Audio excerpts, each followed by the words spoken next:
말씀 선포하겠습니다. 오늘 말씀의 제목은 장로들의 전통이란 제목으로 말씀을 전하도록 하겠습니다. 오늘 본문 말씀은 혼외구원 푸시케 생명의 왕국에 관한 말씀입니다. 특별히 장로들의 전통이란 제목의 말씀을 통해서 세상 나라가 무엇인지를 아주 잘 보여주고 있는 말씀입니다. 1절 말씀부터 보시면 바리새인들과 또 서기관 중 몇이 예루살렘에서 와서 예수께 모여들었다가 라고 말씀하고 있습니다. 이 바리새인들이라고 하는 것은 파리사이오스라고 하는 단어를 사용했는데 뜻은 분리주의자라고 하는 뜻입니다. 신앙에 있어서는 배타적인 신앙을 가진 사람들을 바리새인들이라 불렀습니다. 이 바리새인들은 유대교의 한 종파 중에 하나입니다. 그래서 유대교는 크게 보면 두 가지 종파로 되어 있습니다. 하나는 바리새인과 또 하나는 사두개인이라고 하는 두 가지 종파가 있는데, 특별히 오늘 본문에 등장하는 유대교의 종파는 요 바리새인들이라고 하는 사람들입니다. 그리고 그 바리새인들 중에 서기관이라고 되어 있죠. 서기관은 그람마티스 기록자입니다. 그래서 모임에서 서기를 세우잖아요. 기록하는 사람을 서기관이라고 그럽니다. 이 서기관들이 특별히 뭐를 기록했느냐면 하나님의 말씀을 기록하는 일들을 했어요. 그래서 서기관을 그람마티스를 번역할 때 성경에서는 율법학자라고 그렇게 번역도 했어요. 왜 그러냐면 하나님의 말씀을 기록하고 그 말씀을 가르치는 일들도 같이 했어요. 그래서 하나님의 말씀을 기록하고 하나님의 말씀을 가르치는 서기관들 중 어떤 사람들이 예루살렘에서 와서 예수께 모여들었다가 지금 어디에서 온 사람들이냐면 예루살렘에 살고 있었던 사람들이에요. 근데 이 사람들이 지금 예수께 모여들었다라고 되어 있어요. 이 모여들었다라고 하는 것이 함께 회합하다라고 하는 뜻인데 함께 모였다라고 하는 거예요. 그럼 예수님 계신 장소가 어디일까요? 마가복음 6장 53절 말씀에 보시면 건너가 게네사렛 땅에 이르러 대고 라고 말씀하고 있죠. 여기 보시면 게네사렛이라고 하는 단어가 나오죠. 예수님께서 지금 계신 곳이 게네사렛이라고 하는 곳입니다. 이 게네사렛은 갈릴리 바다에서 북쪽으로 열시방향되는 어촌 마을에 있었던 마을 이름이 게네사렛인데 예수님 거기 계셨고 지금 거기로 예루살렘에서 바리새인들과 서기관들이 내려왔다라고 하는 것입니다. 내려와서 함께 모여서 또 예수님과 함께 같은 장소에 있었다라고 하는 것입니다. 그러면 한번 생각해 보시면 예수님이 갈릴리에 계시고 특별히 그 갈릴리 중에서도 게네사렛이라고 하는 곳에 계시고 그 게네사렛이라고 하는 곳에 예수님이 계시고 그리고 누가 있느냐면 바리새인과 서기관들이 있다라고 지금 그렇게 얘기하고 있죠. 그런데 여기 하나가 더 있어요. 2절 말씀해 보시면 그의 제자 중 몇 사람이 부정한 손 씻지 아니한 손으로 떡 먹는 것을 보았더라 하면서 지금 예수의 제자입니다. 그러니까 예수님이 계시고 제자들이 있고 그리고 그 주위에 누가 있는 거냐면 서기관들과 바리새인들이 있다라고 이렇게 그림을 그리시면 돼요. 모여가지고 지금 주님의 말씀을 듣고 있는 것입니다. 그런데 2절 말씀에 보시면 거기서 무슨 일이 있었느냐면 몇 사람이 부정한 손 곧 씻지 아니한 손으로 떡 먹는 것을 보았다라고 그렇게 말씀하고 있어요. 서기관들이 지금 뭔가를 보았어요. 뭘 보았냐면 제자들을 본 것이죠. 이 제자들이 12명의 제자인지 아니면 그 12명 외에 예수님께 배우고 있었던 제자들인지 이 부분들은 명확하지 않지만 지금 제자들이 부정한 손, 씻지 아니한 손으로 떡 먹고 있었다라고 그렇게 말씀하고 있어요. 그러니까 지금 모여 있으면서 지금 뭐 하고 있는 거예요? 음식을 먹고 있는 것이죠. 떡을 먹고 있는 거예요. 근데 떡을 먹고 있는데 어떻게 먹고 있느냐면 씻지 아니한 손으로 먹고 있는 거예요. 부정한 손으로 먹고 있었다라는 거예요. 그런데 그것을 누가 보고 있었다? 바리새인들이 보았다라고 하는 것입니다. 이게 뭐 문제가 있나요? 손을 씻지 않고 밥을 먹는 거, 빵을 먹는 거, 이게 문제가 되나요? 의생상으로는 문제가 될 수 있겠지만 특별히 문제될 게 없잖아요. 그죠? 씻고 먹을 수도 있고 안 씻고 먹을 수도 있고 뭐 그렇게 할 수 있는 것인데 지금 여기 바리새인들과 서기관들에게는 이게 아주 큰 문제가 되었다라고 하는 것입니다. 특별히 여기 보았더라라고 할 때 이 보았다라고 하는 단어가 에이돈이라고 하는 단어를 사용했는데 시각적인 측면에서 보다라고 하는 뜻이 하나 있고 또 하나는 내면적인 인식으로 주목하다라고 하는 뜻이 두 가지 뜻이 있습니다. 이게 보았다라고 하는 것은 눈으로도 보았지만 그러나 눈으로만 본 것이 아니죠. 그 마음으로 생각으로 또한 주목해서 보았다라고 그렇게 보면 더 정확하지 않을까 싶습니다. 예수님과 함께 모여서 말씀도 듣고 또 떡도 먹고 대화도 나누고 하고 있었는데 그 중에서도 딱 그게 보였다라고 하는 거예요. 예수님의 제자들이 손을 씻지 않은 그 부정한 손으로 떡을 먹고 있었던 그 장면이 보였다라고 하는 거예요. 예수님께서 말씀하시는 장면들을 보고 그것 때문에 감동해야 되는데 이 사람들은 지금 뭘 보고 있느냐면 제자들이 손을 씻지 않고 부정한 손으로 떡을 먹는 것을 눈으로 보고 마음으로 그것이 계속 보였다라고 하는 거예요. 마찬가지예요. 우리도 이 세상 살면서 보면 눈에 보이는 게 있어요. 근데 눈에 보이는 것들이 다 눈에 보이는 게 아니라 그 중에서도 어떤 걸 주목해서 보고 어떤 게 자꾸 보이고 어떤 게 자꾸 거슬리고 어떤 게 보기 싫은 어떤 게 그런 것들이 있어요. 지금 바리새인들이 보고 있는 게 바로 그거예요. 이 사람들 눈에 보기 싫은 어떤 걸 지금 보고 있는 거예요. 부정한 손으로 씻지 않은 손으로 빵 먹는 그것을 보면서 그래서 마음이 너무 불편했던 것 같아요. 왜 그러냐? 3절 말씀해 보시면 그 이유가 아주 분명하게 나와 있습니다. 바리새인들과 모든 유대인들은 장로들의 전통을 지키어 손을 잘 씻지 않고서는 음식을 먹지 아니하며 라고 말씀하고 있어요. 이 첫 번째 보시면 바리새인들과 모든 유대인들 하면서 이게 똑같이 나왔는데 뒷부분 하나만 달라졌죠. 바리새인들과 모든 유대인들이라고 되어 있죠. 원래 서기관으로 되어 있었는데 지금 여기에서는 유대인들로 바뀌었죠. 유대인이라고 하는 것은 뭔가요? 유대교를 믿는 사람들을 유대인이다 라고 그랬죠. 그래서 여기 유대인들은 크게 보면 두 가지, 바리새인들과 사두개인들이 있는데 특별히 바리새인들과 모든 유대인들 하면 이게 무슨 얘기예요? 사두개인들도 포함된다는 얘기죠. 바리새인들도 손을 씻고 깨끗한 손으로 음식을 먹지만 또한 사두개인들도 장로들의 전통을 지키어서 손을 잘 씻지 않고서는 음식을 먹지 아니하며 라고 그렇게 말씀하고 있습니다. 그러니까 유대교를 믿는 모든 사람들이 장로들의 전통을 지켰다라고 하는 것을 생각해 볼 수가 있어요. 장로들의 전통이라고 할 때 이 장로라고 하는 단어가 프레스비테로스라고 하는 단어를 사용했는데 이 뜻은 더 늙은이라고 하는 뜻입니다. 나이가 들다라고 할 때 더 늙은이라고 하는 뜻이고요. 그리고 이 사람들이 무엇을 했느냐면 이스라엘의 최고 의결 기관이었던 사네드린이라고 하는 공회가 있었는데 거기에 이 사람들이 회원으로 있었어요. 그래서 여기 장로들 하면 그냥 단순히 나이가 많다, 더 늙었다 라고 하는 뜻만 있는 게 아니라 그 나이 많은 사람들 중에서 사네드린 공회의 회원으로 있는 어른들을 말할 때 장로들이라 그렇게 말하는 것 같습니다. 그래서 이 장로들의 전통을 지키어 할 때 이 전통이라고 하는 단어는 파라도시스라고 하는 단어를 사용했는데 뜻은 전달이라고 하는 뜻이에요. 전달이라고 하는 것은 말을 해서 이렇게 전달하잖아요. 그래서 말을 해서 전달하는 거, 이게 교훈이라고, 그 안에 이제 교훈, 뭔가를 담아서 사람들에게 전달하는 거니까 교훈이라는 뜻이 있고요. 그게 나중에는 구속력을 가져요. 그래서 법령이라고 하는 뜻이 있습니다. 그래서 이스라엘 사람들은 이걸 법처럼 지켰거든요. 어떤 법이냐면 정결법, 정결예식이라고 하는 그런 정결규례라고 하는 구속력을 가진 법령으로서 장로들의 전통을 지켰어요. 그래서 장로들의 전통을 지키다 할 때 이 지키다라고 하는 단어가 크라테오라고 하는 단어를 사용했는데 붙잡고 힘을 쓰다라고 하는 뜻입니다. 그래서 장로들의 전통을 지키며 힘을 썼다는 거예요. 근데 구체적인 내용이 뒤에 세 가지가 나옵니다. 첫 번째는 손을 잘 씻지 않고서는 음식을 먹지 아니하며 라고 말씀하고 있어요. 그러니까 음식을 먹는데 반드시 뭐를 씻어야 된다? 손을 씻어야 된다 라고 되어 있죠.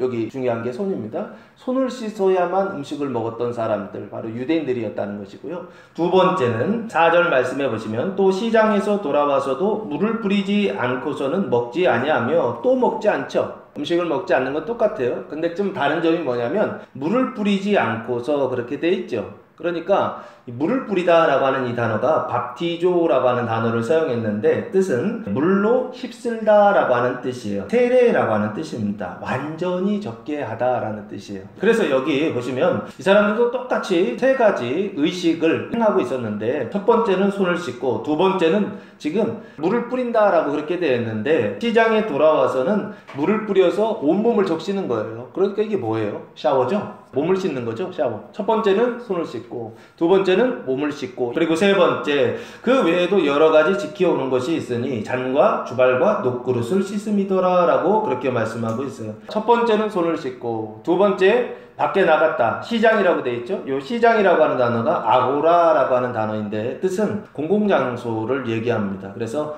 보통 일반적으로는 광장이라고 하는 뜻이에요. 사람들이 많이 모이는 광장이라고 생각하시면 돼요. 그 광장에서 돌아와서도 물을 뿌리지 않고서는 먹지 아니하며 몸을 씻지 않고서는 먹지 않았다. 그리고 나서 잔과 주발과 녹그릇을 씻었다. 잔과 주발과 녹그릇은 뭔가요?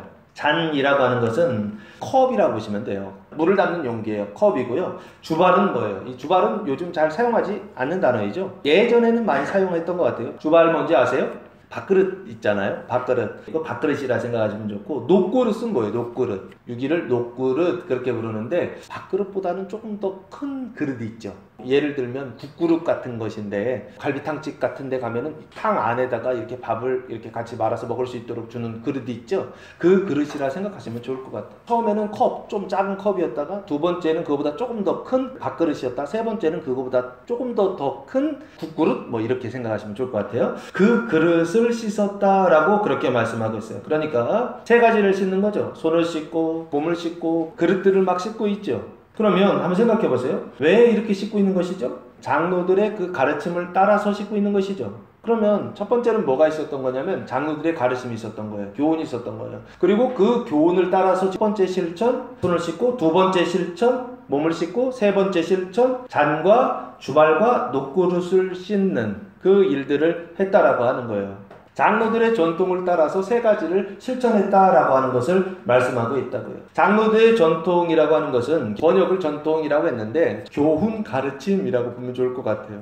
장로들이 가르친 것이죠. 장로들이 교훈한 것이죠. 이게 나중에는 고착화된다고 그럴까요? 이게 딱 정해지면 이거를 교리라고도 그렇게 부릅니다. 장로들의 교리, 장로들의 전통, 장로들의 그 가르침을 들은 거죠. 누가? 이스라엘 사람들, 특별히 누구? 바리새인들, 유대인들이 그 장로들의 전통을 듣고 그것을 따라서 이렇게 실천하고 두 번째 실천, 세 번째 실천을 했다라고 하는 것을 말하고 있는 거예요. 이게 지금 1절부터 4절까지 말씀입니다. 그래서 장로들의 전통을 지켜서 이렇게 실천하고 있었던 사람들이기 때문에 다른 사람들이 그렇게 하지 않으면 그게 자꾸 거슬린다라고 하는 거죠. 이게 옳다고 생각하는 거예요. 이게 선하다고 생각하는 거예요. 이렇게 해야 깨끗해질 수 있고, 이렇게 해야 정결해질 수 있고, 이렇게 해야 구원을 받을 수 있다라고 그렇게 생각했던 사람들이 예수님과 함께 모여가지고 같이 밥을 먹고 있는데 예수님의 제자들이 그걸 하고 있지 않은 거예요. 그때 그들의 눈에, 그들의 마음속에 어떤 마음이 들었을까요? 다른 것들 예수님을 통해서 주님의 말씀을 듣고서 그 말씀을 통해서 깨끗해지는 그 일들을 해야 될 그 시간에 이 사람들은 뭘 보고 있었느냐면 제자들이 손 씻지 않고 밥 먹는 것, 떡 먹는 것들이 계속 눈에 걸리더라는 거예요. 눈에 가시처럼. 그래서 그것 때문에 어떻게 해요? 걸리니까 주님의 말씀이 들리지 않는 거예요. 주님의 말씀을 듣고 있는데 제자들이 하는 그 행동 때문에 주님의 말씀이 들리지 않는 이 상태를 지금 1절에서 4절까지 설명하고 있더라라고 하는 것입니다. 주의 말씀을 들으면 구원을 받는데 주의 말씀을 믿고 주의 말씀을 따라서 구원을 받아야 되는데 하나님 나라에 들어가야 되는데 실제로 그렇게 해야 되는 사람들이 그걸 위해서 예수님을 찾아온 사람들이 그래서 예수님과 함께 모여서 식사도 하고 말씀도 듣고 있었던 그 사람들이 정작 해야 될 일은 하지 못하고 계속 눈에 뭐가 걸리더라는 거예요. 제자들이 하는 행동들이 걸리더라는 거예요. 자기 기준에 자기가 생각할 때 좋다고 생각하는 것, 의롭다고 생각하는 것, 선하다고 생각하는 것, 그 기준이 있었는데 그 기준을 따르지 않는 제자들의 모습을 보면서 주님의 말씀을 듣지 못하고 있었던 사람들, 그 사람들이 바로 누구냐면 예수님과 함께 모여 있었던 바리새인과 서기관들의 모습이다라고 하는 것입니다. 사랑하는 성도 여러분, 여러분들은 지금 무엇을 보고 있습니까? 오늘 하나님께 예배드리기 위해 하나님을 경배하기 위해 이 자리에 모여 있는데 하나님께 예배를 드리기 전에 여러분이 보았던 것들은 무엇입니까? 무엇을 보았습니까? 지난 한 주간 여러분의 눈을 통해서 본 것은 무엇입니까? 서기관들과 같이 장로들의 전통을 따라서 사람들의 교훈을 따라서 똑같이 그 시각을 가지고 그것을 주목하면서 그것 때문에 걸리고 남편 때문에 걸리고 자녀들 때문에 걸리고 부모들 때문에 걸리고 형제들 때문에 마음에 걸리고 눈에 걸리는 그런 삶을 살지는 않으셨습니까? 이것이 바리새인들이 가지고 있었던 신앙의 내용이었다라고 하는 것입니다. 장로들의 전통을 따라서 보기 때문에 항상 눈에 걸리는 부정한 것들이 보이더라는 거예요. 그 부정한 것들이 보이다 보니까 주님의 말씀을 듣고 구원받아야 될 사람들이 정작 구원을 받지 못하더라라고 하는 것입니다. 여러분의 가정에서 여러분이 여러분의 눈으로 보고 있는 게 뭐냐고, 남편을 통해서 보고 있는 게 뭐냐고요, 자녀들을 통해서, 아내를 통해서, 여러분의 형제들을 통해서, 여러분의 눈을 통해서 보고 있는 게 뭐냐고요. 눈에 가시처럼 그들의 부정한 것들, 깨끗하지 못한 것들, 선하지 못한 것들, 연약함들이 보이지 않습니까? 그게 바리새인들이 봤던 것이고 또한 우리들이 지금 보고 있는 거 아니냐는 거예요. 그건 우리를 의로 인도한다 하지 않는다. 절대로 의로 인도하지 않는다는 것입니다. 하나님 나라로 들어가게 하지 않는다라고 하는 것입니다. 오히려 그것이 무엇을 얘기하느냐? 내가 하나님 나라에 들어가지 못하는 아주 중요한 걸림돌이 되고 있더라는 것입니다. 내가 무엇을 보고 있느냐라고 하는 것입니다. 지금 바리새인들이 그걸 보고 있었고, 그래서 그 바리새인들이 그걸 볼 수밖에 없었던 이유가 뭐냐라고 했을 때 구체적으로 3절에 장로들의 전통을 지켜서 그렇다라고 그렇게 말씀하고 있는 거예요. 장로들의 교훈을 지켜서 그렇다라는 것입니다. 그 장로들의 가르침을 따르다 보니까 늘 손을 씻거나 몸을 씻거나 그릇을 씻지 않으면 이거 잘못됐구나라고 하는 그 생각을 가지고 자기 자신을 괴롭히고 다른 사람을 괴롭히는 그런 삶을 살더라라고 하는 것입니다. 그러니까 깨끗하다라고 하는 것 자체를 반대하는 것은 아닙니다. 문제는 뭐냐면 눈에 보이는 것만 중요하게 생각하는 것이 문제입니다. 이 바리새인들이 가지고 있었던 근본적인 문제는 뭐냐? 이 눈에 보이는 표적을 통하여, 눈에 보이는 메시지를 통하여 손을 씻고 발을 씻고 잔과 주발과 녹그릇을 씻는 눈에 보이는 표적을 통해서 눈에 보이지 않는 것을 보았어야 돼요. 눈에 보이지 않는 마음을 씻는 거, 이것을 보았어야 되는데 실제로 이 사람들은 이 표적을 통하여서 눈에 보이지 않는 것을 씻는 것, 이걸 보지 못했던 사람들, 이 사람들이 바로 누구였느냐면 바리새인들이었다라고 하는 것입니다. 눈에 보이는 것만 씻는다는 거예요. 그것만 씻으면 깨끗해지고 그것만 씻으면 구원받을 수 있고 그것만 씻으면 행복해질 수 있다라고 생각한다는 거예요. 사람의 겉의 행실이죠. 눈에 보이는 행실들만 윤리적이고 도덕적이면 된다라고 생각한, 얼마든지 속일 수 있다라고 하는 것입니다. 눈에 보이는 건 얼마든지 속일 수 있어요. 세상에서도 속이고 가정에서도 속이고 남편을 속이고 아내를 속이고 교회 안에서도 속인단 말이에요. 교인들이 오늘 예배 드린다고 오늘 교회 와서 예배 드리고 있지만 사람들은 다 속일 수 있어요. 그래 하나님은 속일 수 없다고요. 세상에서 무엇을 보고 세상에서 무슨 일을 했는지 하나님은 다 아신다고요. 그런데 눈에 보이는 게 전부라고요. 그것만 깨끗하게 하면 그러면 그걸 통해서 구원을 받을 수 있다라고 생각한다고요. 절대 그렇지 않습니다. 뭐를 깨끗하게 해야 되느냐? 눈에 보이는 것을 통해서 눈에 보이지 않는 것까지도 깨끗하게 하는 그런 노력들, 이게 구원을 받기 위해서는 필요하다라고 하는 것입니다. 그래서 1절부터 4절까지 말씀해 보면 무엇을 보았는가라고 했을 때 장로들의 그 전통 가르침을 따라서 눈에 보이는 그것이요. 씻었느냐 씻지 않았느냐 라고 하는 그것만 보고 있더라라고 하는 것입니다.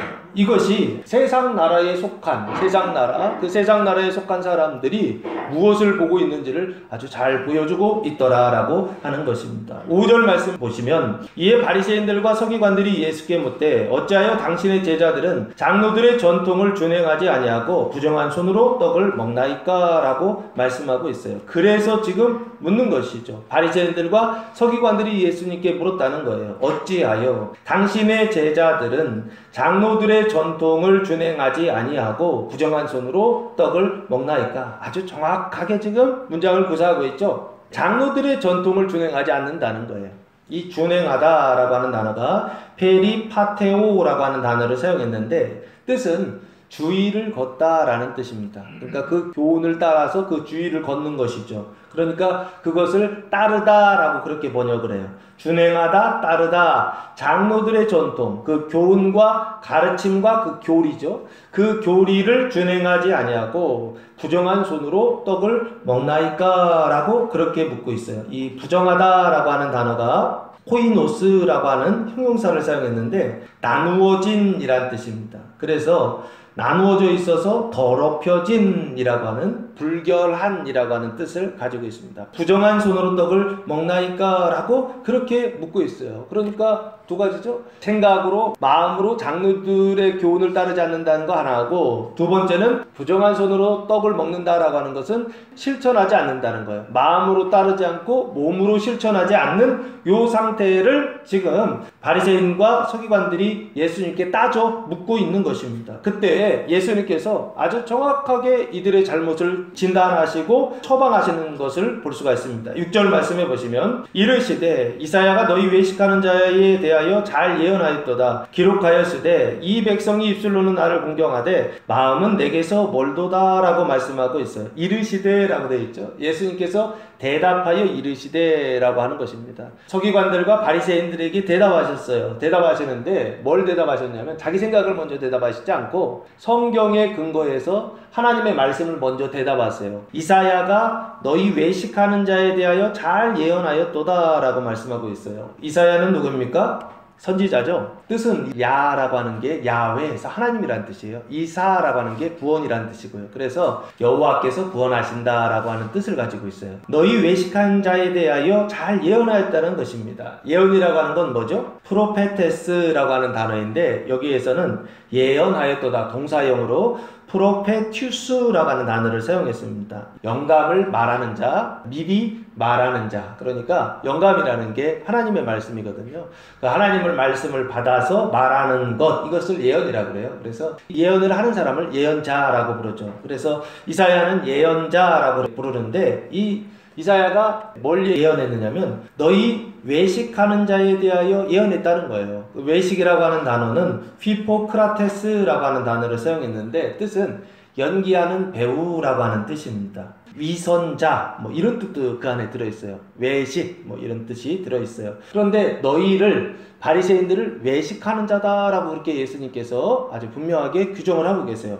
너희 외식하는 자에 대하여. 외식이 뭔가요? 그러니까 보통 예전에는 겉과 속이 다른 사람을 외식이다 이렇게 많이 얘기했고, 외식이라고 하는 말은 특별히 뭐 겉과 속이 다른 것도 맞지만 바깥에잖아요. 바깥에. 외식, 바깥에를 깨끗하게 꾸미고 아름답게 꾸미는 걸 외식이라고 더 하는 것 같아요. 사람의 마음을 깨끗하게 하는 게 아니라 그 사람의 바깥에 그 행실을 깨끗하게 하고 거룩하게 하는 어떤 이 일을 힘쓰는 사람들, 이 안에는 깨끗하지 않으면서 바깥에만 깨끗하게 하는 것을 힘쓰는 사람, 이거를 외식이라고 보면 좋지 않을까라는 생각을 해봅니다. 그래서 너희 외식하는 자에 대하여 잘 예언했다는 거예요. 기록하였으되, 어디에 기록되어 있습니까? 이사야 29장 13절 말씀에 기록되어 있습니다. 한번 찾아볼까요? 이사야 29장 13절 말씀해 보시면, 주께서 이르시되 이 백성이 입으로는 나를 가까이 하며 입술로는 나를 공경하나 그들의 마음은 내게서 멀리 떠났나니 그들이 나를 경외함은 사람의 계명으로 가르침을 받았을 뿐이라. 아주 분명하게 말씀하고 있죠.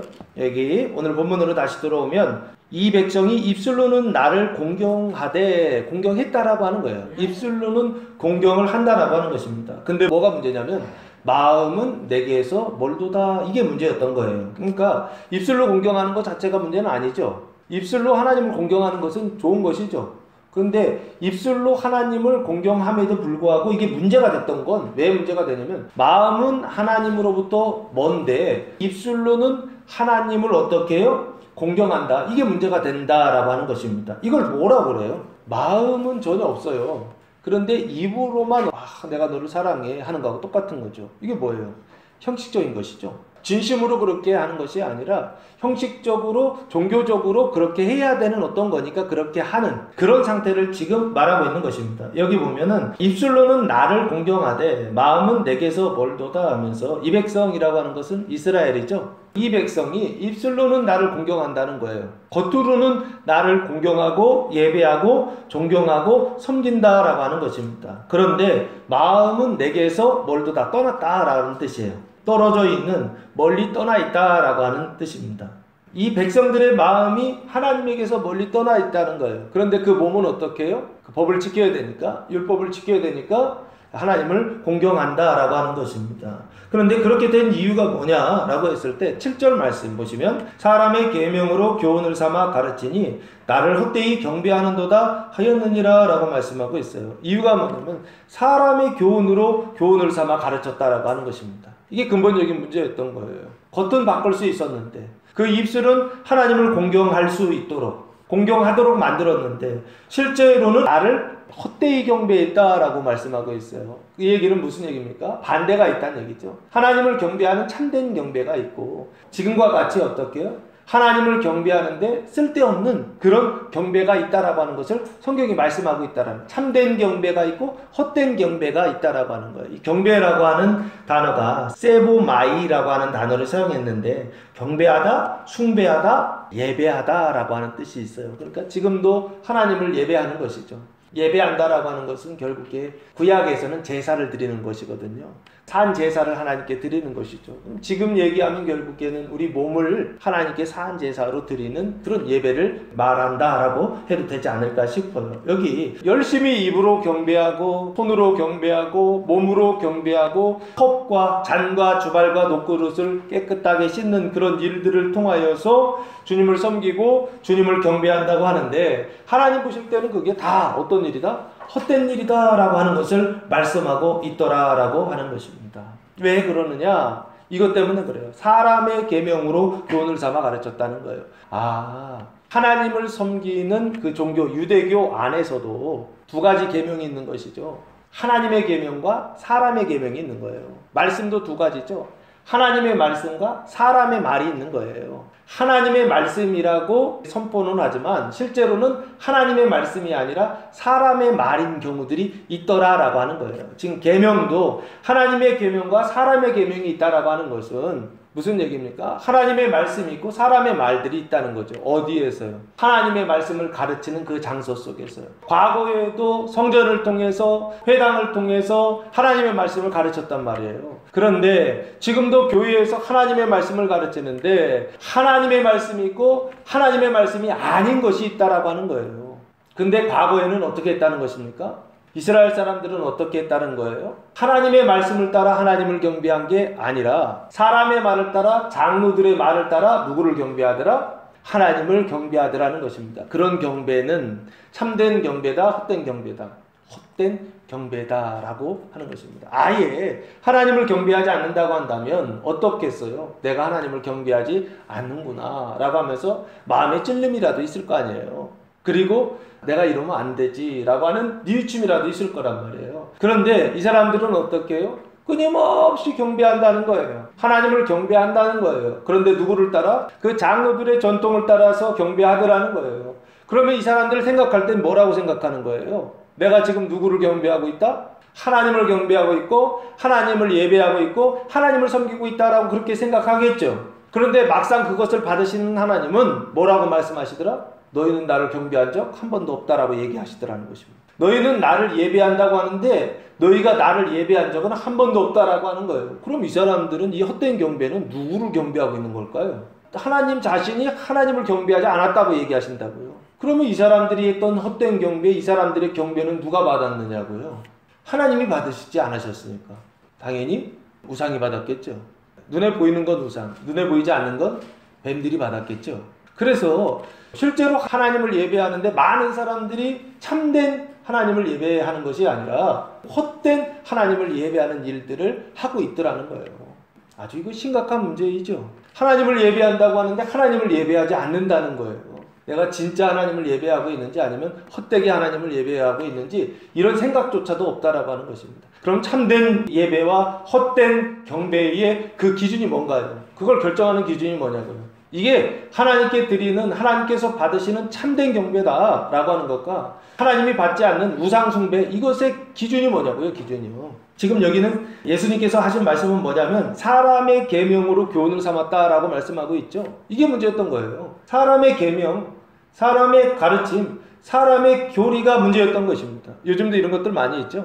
사람의 교리들, 교회마다 교리들이 있지 않습니까? 교리 자체가 문제가 아니죠. 그 가르침 자체가, 교훈 자체가 문제가 아니죠. 문제는 뭡니까? 하나님으로부터 오지 않은 교리가 문제인 것이죠. 하나님으로부터 오지 않은 가르침이 문제인 것이죠. 그러면 하나님으로부터 오는 교리가 있고 하나님으로부터 오는 교훈이 있고 하나님으로부터 오는 가르침이 있다고요. 이건 문제될 게 없어요. 이것을 따라서 하나님을 경배하면 하나님 받으신단 말이에요. 근데 문제는 뭐라고요?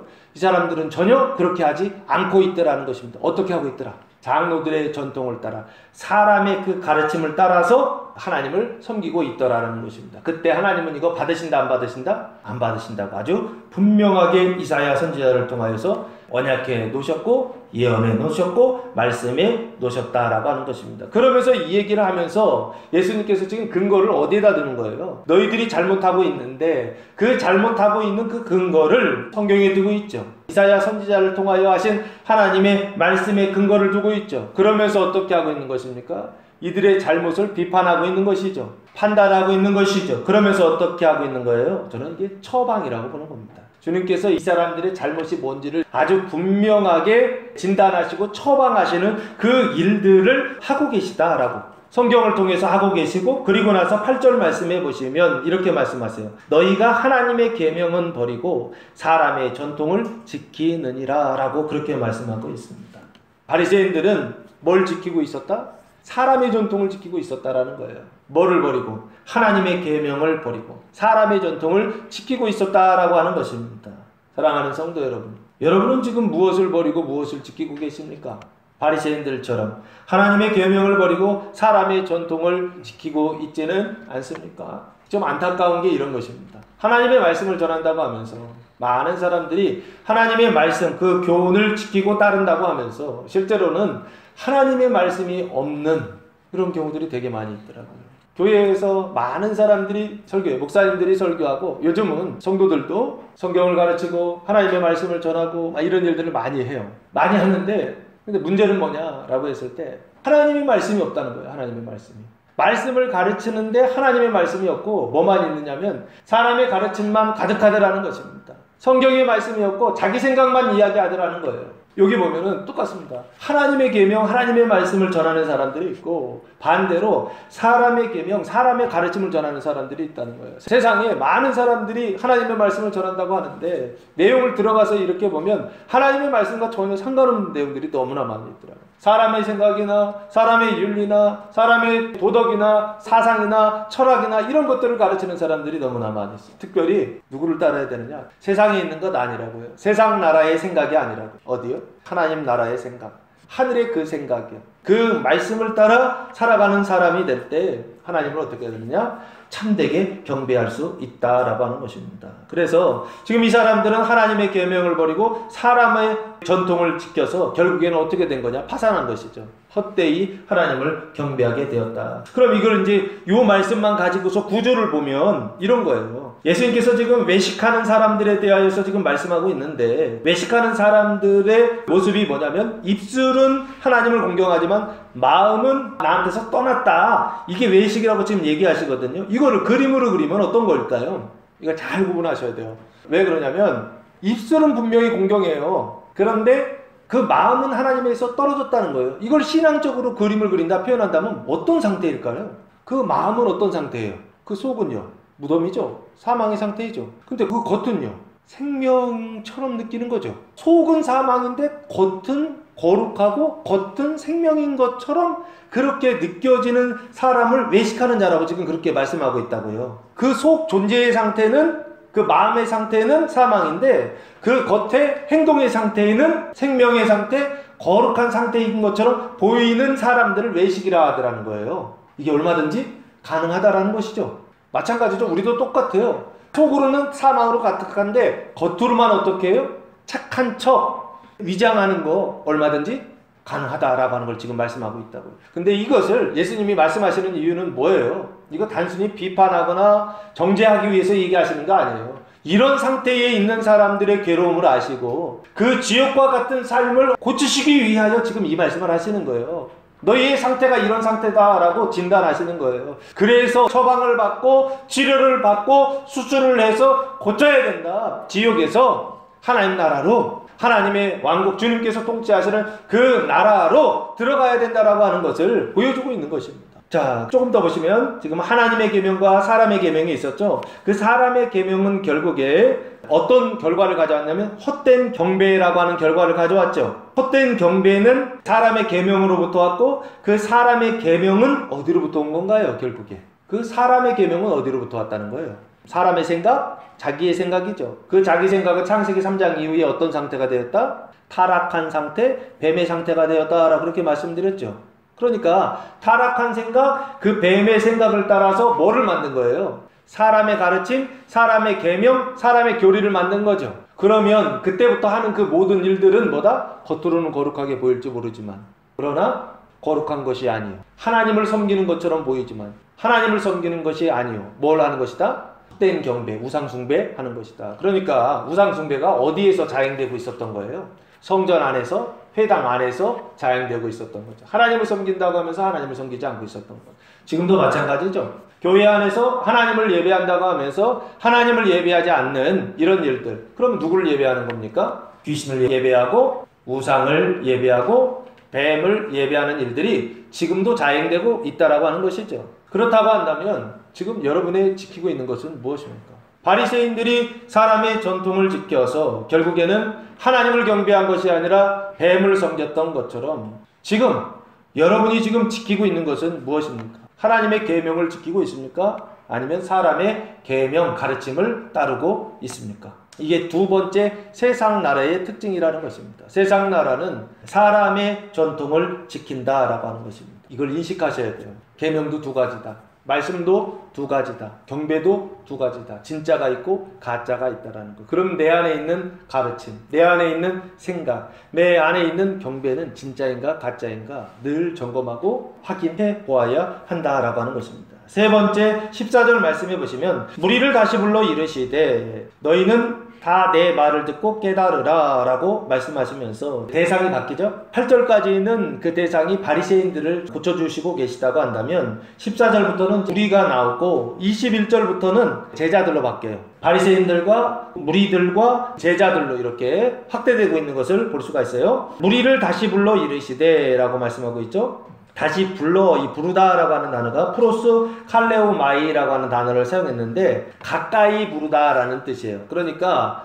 원래는 지금 누가 가까이 있어요? 예수님 계시고 제자들이 있고 유대인들, 바리새인들이 가까이에 있었는데 그 사람들은 이제는 떠나가고 그리고 누구를 부르고 있어요? 무리들, 많은 사람들을 다시 불러서 말씀하시는 거예요. 너희는 다 내 말을 듣고 깨달으라 라고 말씀하고 있어요. 이 깨닫다라고 하는 게 중요합니다. 주님의 말씀을 듣고 깨달으라는 거예요. 바리새인과 서기관들은 누구의 말을 듣고? 장로들의 말을 듣고서 그것을 따랐죠. 근데 예수님은 지금 누구? 나의 말을 듣고 깨달으라 라고 그렇게 말씀하고 있어요. 이 깨닫다라고 하는 단어가 쉬니 에미라고 하는 단어를 사용했는데 뜻은 모으다, 이해하다, 행동하다라는 뜻이 있더라고요. 그러니까 보통 이 깨닫다라고 하는 것을 우리는 마음으로 깨닫다, 생각으로 깨닫다 이렇게만 생각하거든요. 근데 이 깨닫다라고 하는 단어가 행동하라라고 하는 뜻이 그 안에 들어있어요. 그러니까 너희는 내 말을 듣고 어떻게 행동하라는 거예요. 깨닫고 행동하라는 거예요. 하나님을 경배하라라고 하는 것입니다. 그러면서 뭐라고 얘기하시냐면 15절 말씀해 보시면 무엇이든지 밖에서 사람에게로 들어가는 것은 능히 사람을 더럽게 하지 못하되 라고 말씀하고 있어요.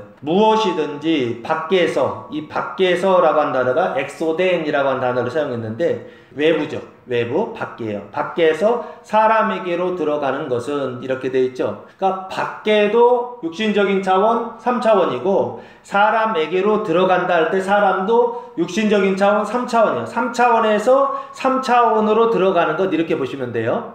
3차원에서 사람의 마음 4차원으로 들어간다 이런 뜻이 아니에요. 3차원에서 3차원으로 들어가는 것은 능히 사람을 더럽게 하지 못하되 라고 말씀하고 있어요. 사람을 더럽게 하지 못한다는 거예요. 할 수 없다라고 하는 거예요.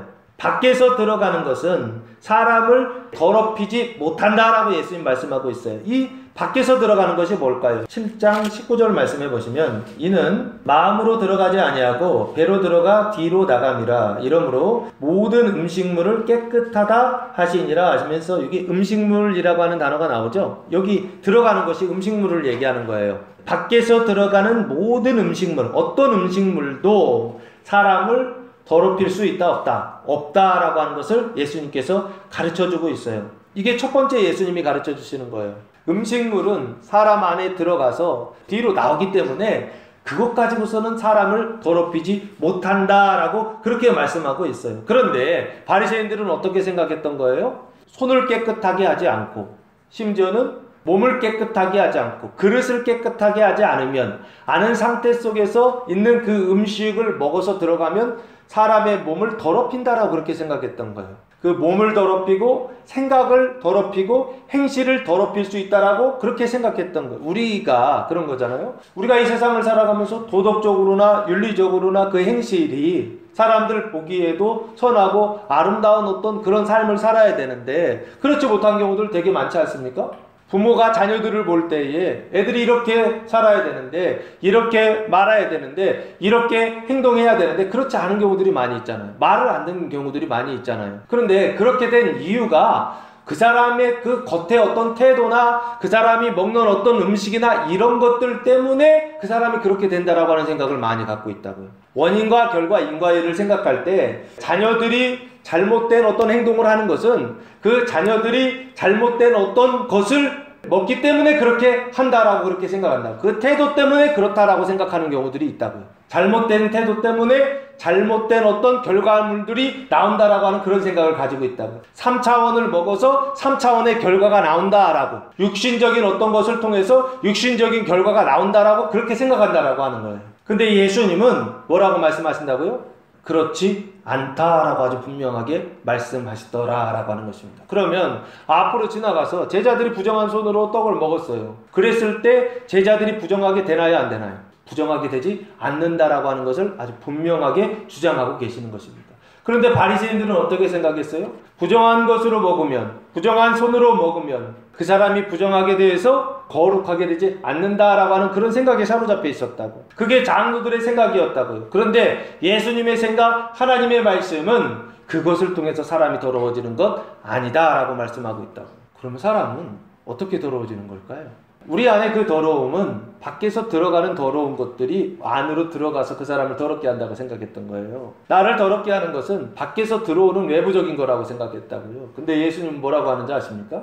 21절 말씀해 보시면 속에서 그 사람의 마음에서 나오는 것은 악한 생각, 곧 음란과 도적질과 살인과 간음과 탐욕과 그 악독과 속임과 음탕과 질투와 비방과 교만과 우매함이니 이 모든 악한 것이 다 속에서 나와서 사람을 더럽게 하느니라 라고 말씀하고 있어요. 사람을 더럽게 하는 것은 뭐가 더럽게 한다는 거예요? 사람 안에 있는 것이 더럽게 한다는 거예요. 밖에 있는 것이 들어가서 사람을 더럽게 하는 것이 아니라 사람 안에 이미 뭐가 있다는 거예요?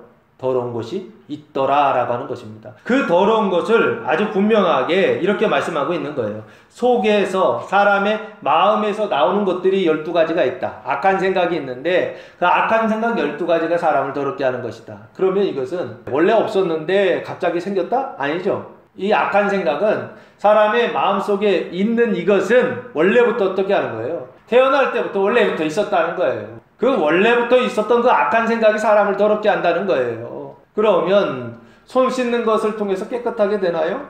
몸 씻는 것을 통해서 정결하게 되나요? 그릇 씻는 것을 통해서 사람이 더러움으로부터 자기를 지킬 수 있느냐는 겁니다. 절대 그럴 수 없다라고 하는 것이죠. 그래서 예수님이 아주 근본적으로 이렇게 말씀하고 있는 거예요. 속에서 사람의 마음에서 나오는 그것을 통해서 더럽게 되는데 그게 12가지다.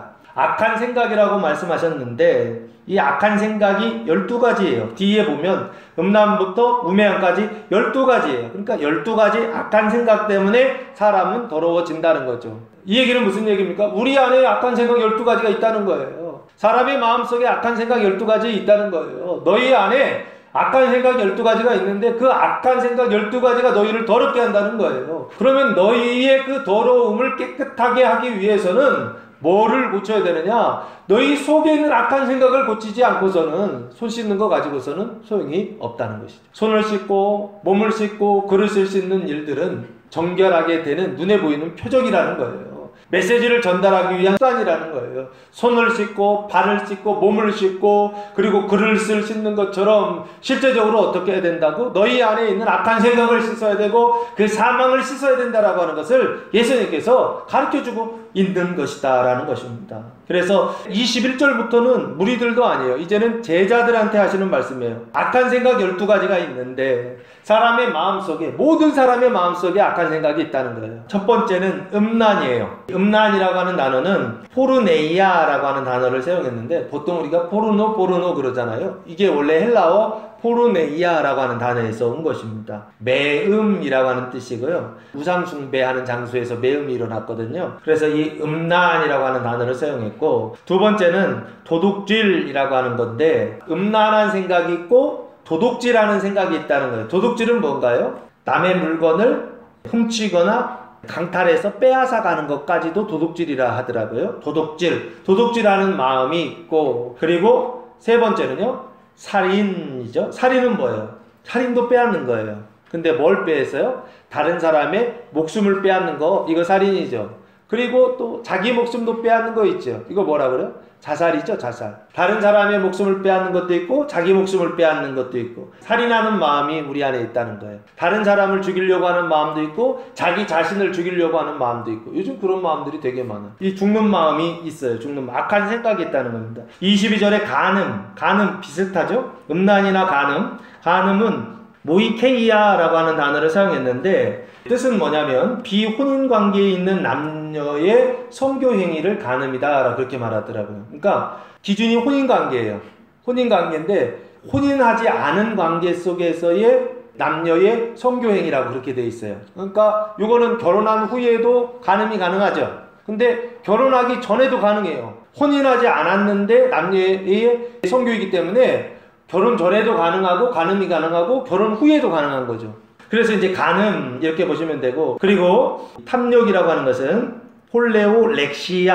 폴레오렉시아라고 하는 단어를 사용했는데, 탐욕은 뭔가요? 탐욕? 욕심을 내는 거죠. 욕심을 내는 건데 조금 더 확대하면 이익을 위해서 노력하는 것이라는 뜻도 같이 들어가더라고요. 이익을 위해서 노력하는 것도 그 탐욕 안에 들어가요. 우리가 좀 이건 좋은 거라고 생각하잖아요. 이익을 위해서 노력하는 거, 이거 좋은 거라고 생각하는데, 근데 탐욕 안에 그것까지도 들어가더라고요. 그리고 악독, 포네리아라고 하는 단어인데 뜻은 타락이라고 그렇게 돼 있더라고요. 근데 한국말 사전에서는 이 악독을 이렇게 번역해 놨더라고요. 남을 해하려는 악한 마음이나 재반 행동을 악독이다 라고. 그러니까 다른 사람을 해하려고 하는 마음이나 행동이다 라고 그렇게 정의를 내리고 있더라고요. 그리고 7번째는 속임이죠. 속임. 돌로스라고 하는 단어를 사용했는데 개교, 미끼라는 뜻입니다. 한국말 단어로는 정확하지 않은 허위 정보를 보내는 행위, 이거를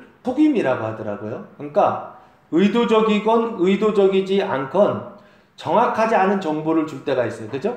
예를 들면 내가 거짓말로 말하는 경우도 있지만 말하지 않는 경우도 있어요. 정보를 줘야 되는데 정보를 주지 않고 대답하지 않는 경우들도 있어요. 그것도 속이는 겁니다. 이실직고 해야 되는데 이실직고를 다른 사람이 묻지 않으면 일부러 하지 않아요. 그래서 사람을 속이는 것도 속임이다 라고 그렇게 정의가 되어 있더라고요. 속임. 그리고 음탕은 뭔가요? 비슷하죠? 음란, 간음, 음탕. 이 음탕하다라고 하는 건 음란하고 방탕하다라고 하는 뜻이에요. 얘는 조금 더 성장한 거죠? 음란이 성장해서 방탕하기까지. 방탕하다는 건 뭐냐면 주색잡기에 빠져서 행실이 좋지 못하다. 주색잡기가 뭔지 아세요? 주색은 뭐 여자, 남자 색을 밝히는 거고, 잡기는 어떤 놀이 같은 거죠. 놀이인데 놀이를 통해서 대부분 뭐를 해요? 내기를 하지 않습니까? 그래서 그걸 통해서 뭐 벌칙도 받고 뭐 이런 식으로 하잖아요. 그러니까 주색잡기는 음란하고 항상 연결되어 있어요. 음란한 놀이들인 것이죠. 방탕이니까요. 그리고 9번째는 질투인데 옵달모스라고 하는데 뜻은 눈이란 뜻이에요. 환상. 그래서 어떻게 하는 거냐면 눈으로 이렇게 보는 거잖아요. 좋은 걸 보면 어떻게 해요? 부러워한다라는 뜻이에요. 부러워해서 질투하는 것이죠. 그 질투하는 마음이 우리 안에 있다라고 하는 것이에요. 10번째는요, 비방, 중상, 악담, 탐남 이런 뜻을 가지고 있는데 남을 비웃고 헐뜯어서 말하는 거, 나쁘게 말하는 거죠. 비방. 그리고 11번째는 교만한 마음이 있다는 거예요. 잘난 체 하면서 건방지다라는 뜻입니다. 교만은 보통 우리는 자기 마음을 높인다 이렇게 생각하는데 그 자기를 높이다 보니까 어떻게 해요? 잘난 체 하고 그리고 건방진 어떤 그런 태도들이 나올 때 교만하다라고 그렇게 말하고요. 그리고 마지막 12번째 우매함이라고 하는 게 있는데, 이 우매함이라고 하는 것은 무감각이라는 뜻이에요. 자기중심, 무분별이라는 뜻이고요. 그래서 이것을 어리석다라고 그렇게 말해요.